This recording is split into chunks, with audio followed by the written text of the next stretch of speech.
nongeye kubasuhuza nshuti bavandimwe bakunzi ba channel yacu. Nongeye kubasuhuza mbifuriza umugoroba mwiza, mbifuriza igicamunsi cyiza aho muherereye mu bice byose, aho mwagiye hariho hose, yewe n'ibyo muri gukora ibyo ari byo byose, mwe mudahwema gukurikira no kumva ibiganiro byacu. Nongeye kubasuhuza mbifuriza ikaze, mbifuriza kongera kubana natwe mu kiganiro gito tugiye kugirana. Ntabwo murabizi ko muri iyi minsi cyangwa muri iki gihe dusigaye twibanda ku bintu bijyanye na bishobora kuba bijyanye n'ubumenyi bw'isi, amateka cyangwa se n'ibindi, ariko cyane cyane naho twibanda. Muri iyi minota mikeya cyane rero bakunzi ba channel yacu, tugiye kuganira ku kintu bita crusade. Ngo aho yageze kubaho cyangwa se mwageze mwumva ijambo bita crusade. Nageza kuba amatara bwa mbere baryumvise, ariko ngira ngo bamwe ntabwo bari bazi ngo crusade ni iki, ese byabereye hehe, byarangiye bite ko bitacyumvikana. Mu magambo makeya nibyo tugiye kurebaho mu minota itari myinshi cyane. Nongeye kwifuriza ikaze muri iki kiganiro cyacu. Crusade cyangwa se crusaders. Crusade numva ko ni ijambo rikomoka ku ijambo ry'icyongereza bita cross. Cross bisobanuye umusaraba. Rero ibavuze crusade, iyi ni intambara yabayeho hagati y'abakristo ndetse n'abayisilamu. Ino ntambara ikaba barayise icyo bita crusade military expedition, cyangwa se urugendo mpinduramatwara mu bya kristo hifashishijwe yewe n'ingufu za gisirikare. Iyo bavuze icyo bita crusade nyine twabonye ko ari ijambo bahaye ino ntambara hagati y'abakristo ndetse n'abayisilamu. Rikaba nyine ari ijambo risobanuye rikomoka kuri cross cyangwa se umusaraba mu kinyarwanda. Kugira ngo murabizi ko abakristo yaba abakatolika ndetse n'abaporo n'abandi basenga ku munsi wa karindwi, cyangwa se munsi bita ku cyumweru, bose ngira ngo haba hari ikintu bita cyangwa se barangwa icyita rusange cyangwa se icyo bahuriyeho, usanga hagaragara icyo bita umusaraba. Rero intambara bita crusade ni intambara yabaye mu kinyejana cya 19, umwaka wa turi buze kureba hasi. Intambara yahuje amadini abiri, cyangwa se intambara y'amadini, abakristo barwana n'abayisilamu. Hari hashize igihe kinini cyane abasilamu basa naho bigaruriye ibice byinshi bya abakatolika cyangwa se abakristo bagenzuraga, barabyigaruriye nyine bagenda bagura, idini rigenda ryaguka. Ariko mu ntangiriro nyine y'ikinyejana cya 11, ikinyejana cya 11 habaye gutegura impinduramatwara yateguwe n'abakristo bo mu burengerazuba bw'inyanja, ni mu burengerazuba bw'Uburayi. Ibi ngibi bikaba byarabaye kugira ngo bihimure ku bitero nyine byari bimaze igihe bikorwa n'abayisilamu. Bari bamaze igihe nyine bagenda bigarura ibice bimwe na bimwe byari by'abakristo. Hanyuma abakristo nabo nyine muri kiriya gihe baza gutegura icyo bita impinduramatwara cyangwa se intambara yo kongera kwisubiza biriya bice. Haba nyine barabiteguye bategura ibitero byo kwisubiza biriya bice, ari byo mu cyongereza bitaga expansion, kongera cyangwa se kwagura. Abakristo bateguye ibitero bafite intego yo guhagarika gukwirakwira kw'idini rya Isilamu, cyangwa by'ukuri abayisilamu bari bamaze kuba benshi, bagenda bigarura ahantu hanini cyane, banigarura n'abantu benshi cyane. abakristo nabo bakora iyo bwabaga kugira ngo barebe ko bagabanya uno muvuduko. Ibi byarakozwe kugira ngo hanisubizwe icyo bita ubutaka butagatifu.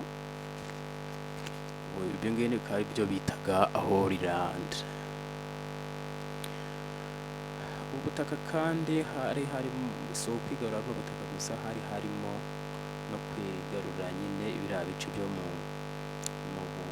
burengerazuba, ni mu burasirazuba bw'inyanja ya Mediterane, no gufata ibice byarimo abantu badasenga, ubwo ni ibice bitaga pagan areas. Hakaba kandi ndetse harabayeho no kwisubiza icyo byise formerly Christian territories, cyangwa se ibice by'ubutaka bwahoze n'ubundi ari ubw'abakristo.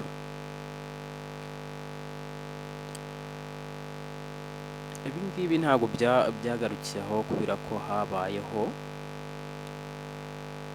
hahise habaho kwifatanya, se kwiyumva ndetse no kwigarurira abayoboke ba Kristo bari baraguye, aho nabo bahise bigarura bagafatanya n'aba bakristo kugira ngo barwanye abayisilamu. Ibi bakaba barabikoze kugira ngo bongere ndetse no kwihana no kugarukira Imana. Ibi ngibi byo bitaga redemption from sin. Hagati mu mwaka w'igihumbi 1995 crusade ya mbere yahise itegurwa, aho mu mwaka w'igihumbi 291 igihe abakristo b'abalatini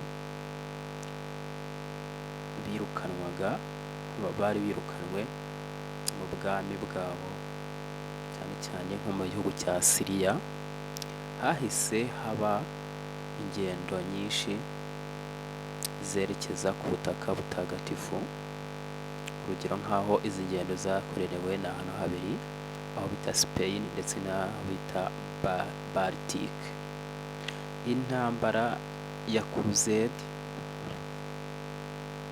yakomereje no mu bihugu byinshi, na nyuma y'umwaka 1291 iyi ntambara ikaba yarahagaze bitunguranye mu kinyejana cya 16, bitewe n'icyo bise Protestant Reformation, cyangwa se kuvuka kw'abaporo, ndetse bikomeza gucika intege bitewe nanone no gutakaza ubushobozi bw'itegeko rya papa, iri ngiri bitaga papal authority. Mu by'ukuri ibi ni bimwe mu magambo makeya, cyangwa se bimwe muri byinshi byaranze intambara bita crusade yabaye hagati y'abakristo ndetse n'abayisilamu.